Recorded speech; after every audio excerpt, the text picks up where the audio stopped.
If you're new here, hi, my name is Stevie. I fly this 1949 Cessna 140A and this 1952 C35 Bonanza, and if you're not new here, you know that I haven't filmed a new video in almost a year.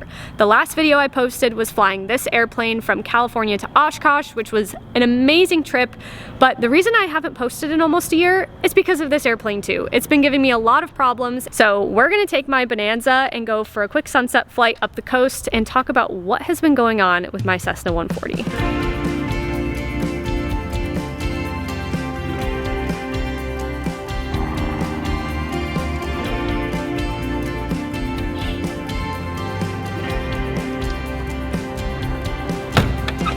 It's been a while since we've been in the Bonanza, hasn't it? Seatbelts on, doors and windows are latched, circuit breakers are all in, our electrical switches are all off except for a beacon, and our Avionics master is off. Open our cowl flaps, carb beat is off, mixture's full rich, prop is auto, full forward, throttle, 2-ish turns, and we'll get our keys out, put them on both. Alright, let's fire her up. Clear!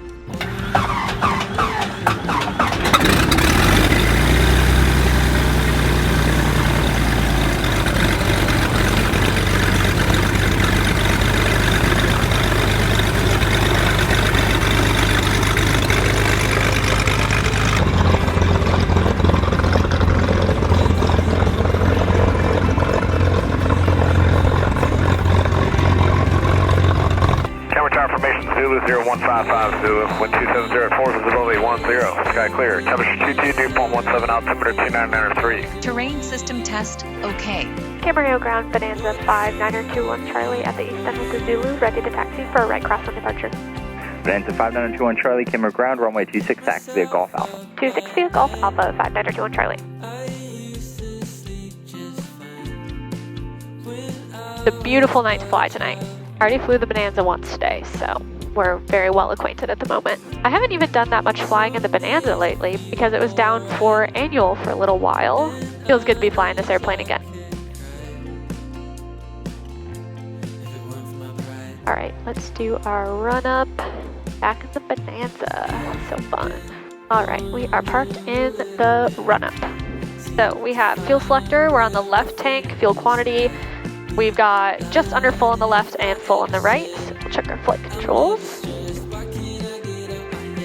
Free and correct. Trim is set for takeoff. Mixture is rich. Prop is set to auto full forward and throttle's gonna come up.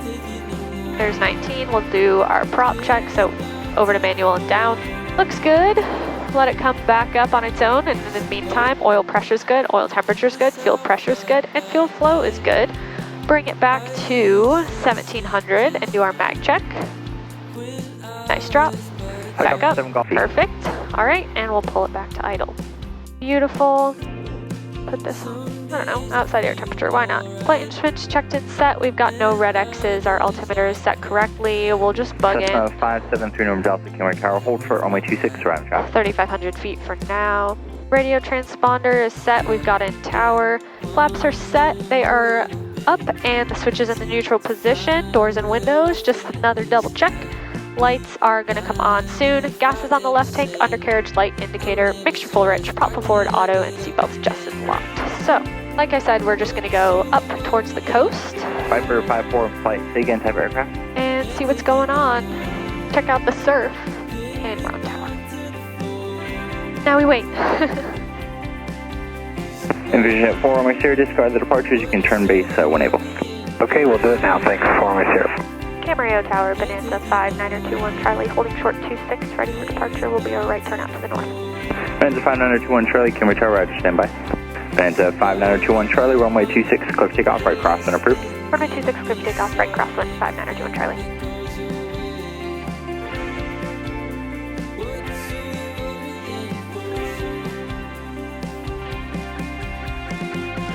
Left traffic on the go, Deco Kilo.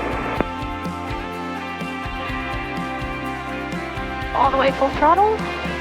Airspeed's alive. Delta, when able, Temperature pressure both in the green. Reporting traffic. I'll start that crosswind now, 3 number Delta. There's 65. Positive rate, gears coming up. Camera Tower, 427 Delta Papa, inbound with information Zulu. Or 427 Delta Papa, camera tower, make right traffic for runway 26. Make right traffic, runway 26, 427 Delta Papa. Number Delta Squawk 1214. 1214, 3 November Delta. Just 3 November Delta. Number 3, follow a Cub on a 1 mile final, runway 26, clear for the option. Number 3, runway 26, clear for the option, 3 November Delta. We're going to, on the go, we're going to go right cross on departure. Just 3 November Delta, roger, on the go, right cross when approved. 21 Charlie, green change approved. See you later, 21 Charlie. Temps and pressures all look good. We'll go ahead into heading mode.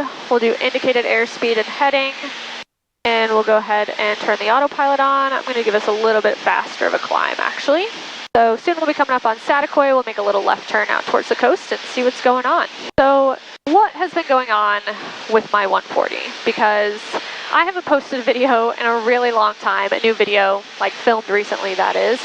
And it's mostly because my 140 has been having a lot of problems starting pretty soon after Oshkosh in the fall. And you're probably thinking, Stevie, why didn't you post a video in your Bonanza? Like, why? You know, you have 2 airplanes for a reason, right? Like, what are you doing? The reason being that, one, the maintenance process for fixing my 140 took up a lot of my time.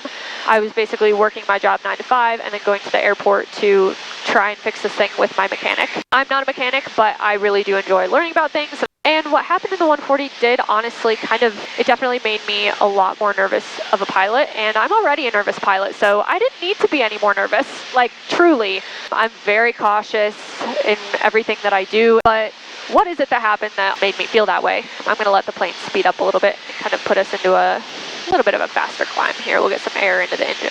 After I flew my Cessna 140 to Oshkosh, I brought it to Michigan for a little while, which is where I'm from, and I decided to bring it home in the fall of 2023. And while I was flying it home, I unfortunately had some engine roughness that caused me to divert to an airport. All right, we got 1,000 feet to go. Essentially what happened with the engine roughness was I was just cruising along. I was close to one of my fuel stops that I was going to, and the engine lost about 100 to 200 RPM and started shaking. And it was kind of intermittent. It would start and stop, but I did elect to divert to a different airport, landed without issue. The vibration went away when I pulled the power back. I obviously did everything that I was trained to do when I felt the vibration. I turned towards the nearest airport, pulled the carb heat on and left it on, messing with the mags. Nothing I was doing in the plane at the time when it was getting rough was solving the problem. So I did decide to divert. I had 2 mechanics check it out. One was just a local engine shop, and the other was actually a 140 mechanic that flew in to take a look at the plane, and neither of them could find anything wrong. It ran perfectly on the ground. So I airlined home, and my friend Colin was nice enough to ferry the plane down to Wichita where it would be put in a hangar. So flew down to Wichita with no issues, and it was kept there until Graham was going to go pick it up. So he went to go get the airplane. And unfortunately, when he went to go pick the airplane up, it was exhibiting some other problems that were kind of new. It was experiencing a lot of power loss on mag checks, like we're talking 600 to 700 RPM drop on a mag check. It was different from the original issue that I experienced, but the mechanics, of course, did not want to let the plane go until that problem was fixed. So we tried everything. We thought it might be a stuck valve. We thought it could be the mags. We thought it could be the induction system. And we went through basically everything that we could without removing a cylinder. So we reamed the valve guides. We found out that the mags were arcing and got those repaired. We checked the induction system probably about 5 times, to be honest. So, I mean, we went through everything. Spark plugs, mags, valves, carburetor, and the issue with the mag drop actually ended up being a nozzle on the carburetor. So that issue was fixed. But in the process of trying to find that, we went through nearly everything on the plane, trying to figure out what was going on with my engine. We replaced the spark plugs. They looked at the oil filter. They did an oil change. They bench tested the spark plugs. They reamed the valve guides. They replaced the valve springs because actually one of the push rods was like slightly bent. So that is kind of the first clue to what this ended up being, kind of. And eventually when they had fixed everything, Graham flew the plane home. The plane was actually stuck in Wichita for about 3 months. So it was there for a while. It was there from basically late October to beginning of January. So in January, Graham flew the plane back when it was all fixed, and it flew back completely fine and brought it back here. I started flying it again, and I was so excited to have my plane back. Unfortunately, Very shortly after the plane came back, the issues started happening again. Basically what would happen was the plane would take off just fine. It would make static RPM, no issues on the ground. There were no ground issues. And then once you would get into cruise flight and the plane would accelerate past static RPM, it would start to run rough. And I'm kind of thinking, you know, maybe this is carb ice. It's pretty humid here this time of year. The temperatures are low. Like, it could be carb ice. And when you'd pull the carb heat, the engine would get smoother for a little bit, but it wouldn't last very long, and it just didn't seem like it was actually fixing the problem. And we also discovered that this issue is only happening when the plane was like accelerated past static RPM. So if you pulled the nose back up to get the RPM back to less than 2300, it wouldn't be rough anymore. So it was like only happening when the plane was accelerating past static RPM, so like to 2500 RPM, which was super, super odd, which was kind of our indication that it wasn't carb ice. We went through everything on this. If you're an airplane owner or you rent an airplane and you're watching this and you feel like something isn't right with your airplane, take this as your sign to trust your gut, because there probably is something that's not right. Definitely, you know, don't discount what you're feeling, because what my issue ended up being was much bigger than carb ice. Also, it is a beautiful night out here. I'm so glad we went flying. And I think we're going to go ahead and turn back here shortly because we're getting to the oil pier, which is typically our turnaround spot before we get closer to Santa Barbara. So let's go ahead and make our left 180. So we kept troubleshooting. We were doing compression check after borescope, after oil change, after, you know, anything we could literally possibly do that could be wrong with this plane. And we basically narrowed it down to either being a mag issue or a cylinder issue, you know, maybe a stuck valve or something like that. The compression checks were always fine, high 70s, like nothing was wrong. But we also had just rebuilt the mags, so we were like, I don't think it's a mag problem because we had just rebuilt the mags. So couldn't be a stuck valve, we just reamed the valve guides. It can't be a carburetor issue, we just replaced the carburetor, had the carburetor checked. Can't be a mag issue, we just did the mags and the mag check is fine. So what could it be? Unfortunately, the issue is only reproducible in flight. I didn't want to keep trying this out and testing it and seeing if it were something in the engine that was going bad, it could cause an emergency in flight. So we did decide to do a top overhaul on the airplane, which is where you replace all 4 cylinders.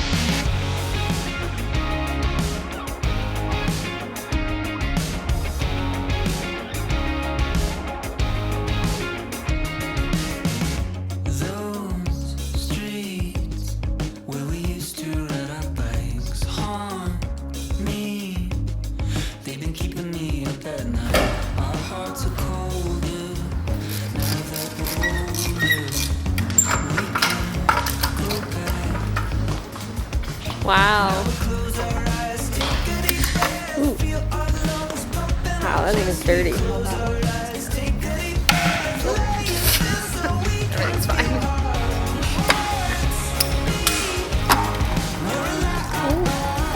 What I gotta do? We'll take spider. Our spider's supposed to have 8 legs. This one's a spider in training.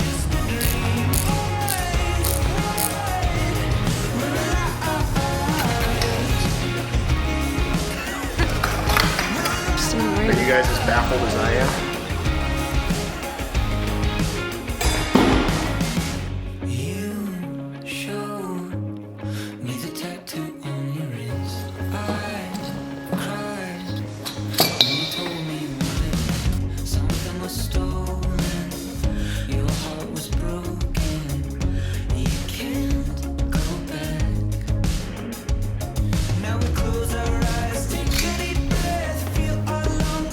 Nice. Wow. It's like a small child. Baby.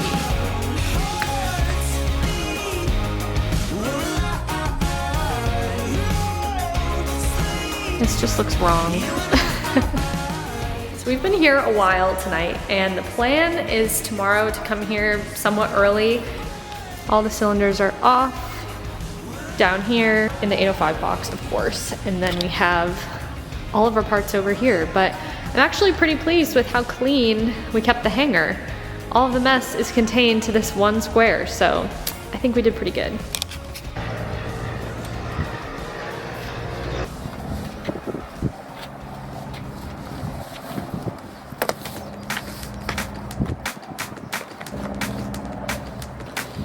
Counting every second till the sun goes down. Heartbeats buzzing to the neon sound. Whoa, whoa. Ripped jeans and tees never felt so free. Be anywhere but you're here with me. Let's go. So the rings,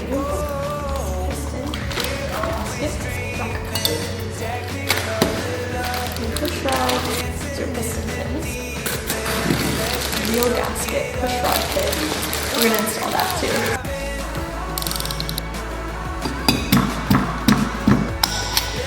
So the trick is on one end. I want to be able to get the pin out without unseating a ring. Right.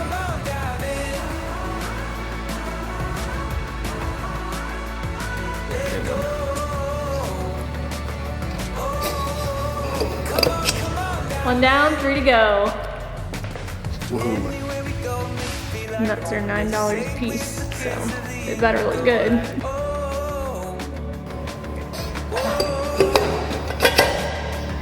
I think you put it on upside down. Yeah, probably. One more. The mess.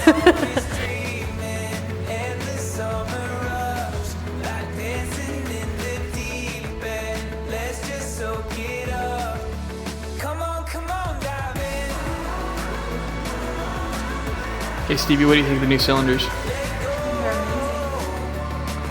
I painted them myself.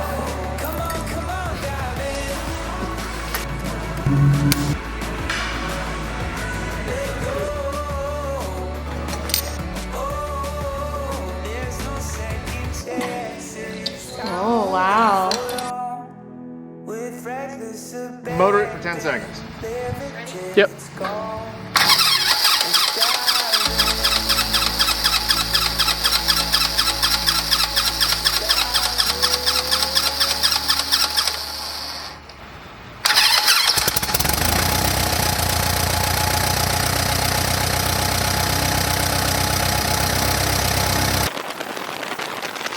Cameron and I were just talking about how smooth it looks and how smooth it sounds compared to the old one. It feels very smooth.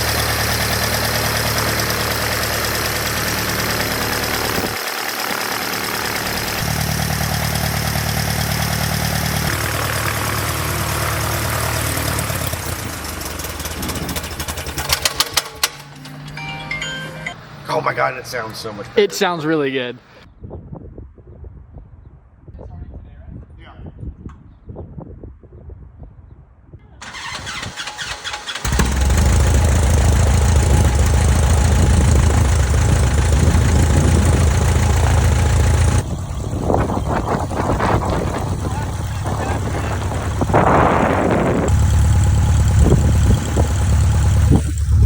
So now we're in the run-up area, uncontrolled run-up area, just doing a full power run before we go fly. Or Graham goes and flies.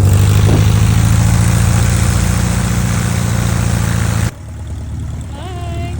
Come on, dive in. Let go. Oh, come on, dive in. Let go. Oh, come on, dive in.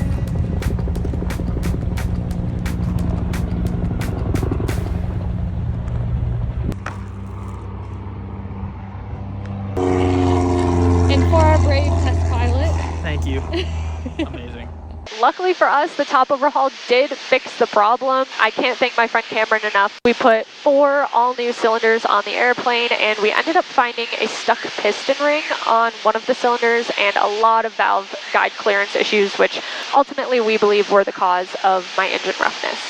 The plane ran great after the new cylinders. The new cylinders completely fixed the problem, so I'm really glad that my, $7,000 decision to do a top overhaul was right. This engine only had 700 hours on it, and the cylinders as well, and it wasn't a super old engine, so I really didn't think that we would have to do a top overhaul this soon. We started flying the airplane on a lot of cross-country hours to break it in. Unfortunately, 12 hours after the top overhaul, we ran into another problem on the plane that was even bigger than the first one. So that is what has kept me from posting on YouTube for so long. It's a gorgeous, gorgeous evening. I'll give you guys a little panoramic view here. Wow, that is beautiful.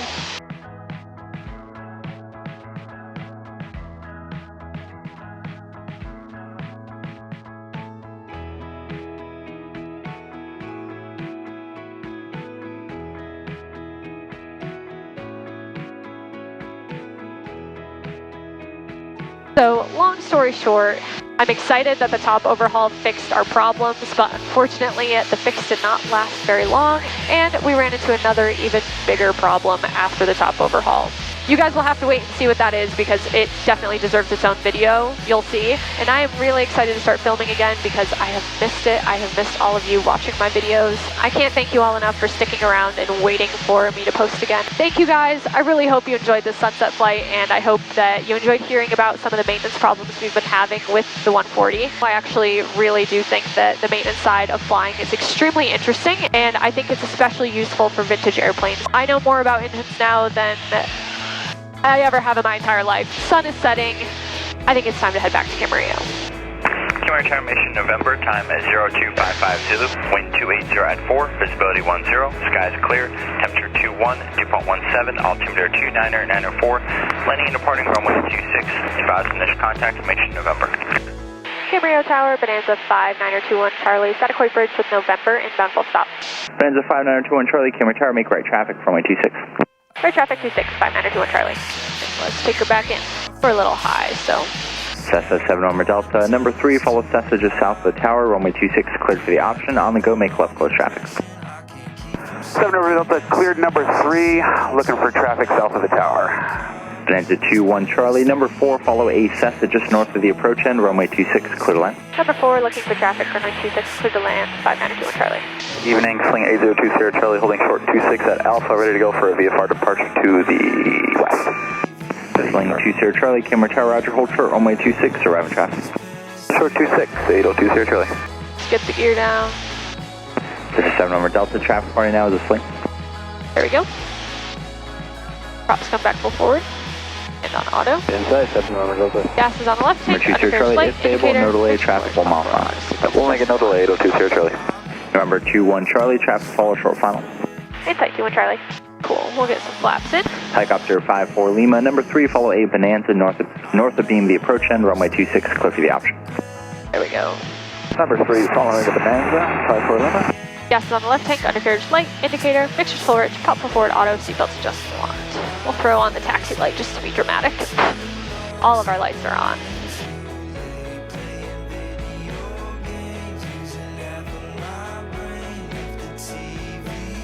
We're clear to land. Gears down, gears down.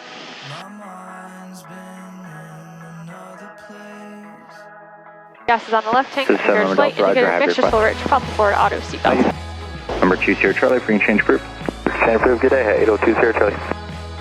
Throttle's all the way out. Number 7 Norma Delta, make a right 360 beam the tower. Right 360, beam the tower for 7 November Delta. Drop on Bravo. Beautiful. Then 21 Charlie, left at Bravo, and say parking.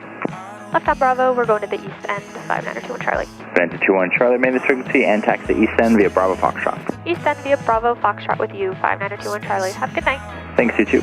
Okay, we're just gonna briefly stop here. Flaps not geared. Cowl flaps are coming open, landing lights off, and trim is going to be set for takeoff. Well, I hope that you enjoyed our little sunset flight, and I'm really looking forward to filming some new videos. I'm honestly really grateful for the experience that I got, both in handling the rough engine situation and also with the maintenance. I have learned so much throughout this process. The next video about what went wrong next with the Cessna 140 is unlike anything I've ever done on this channel, and I'm so excited for you all to see it, and I hope that you love it. Thank you guys for coming along, and I'll see you on the next flight, hopefully a little bit sooner than this last one.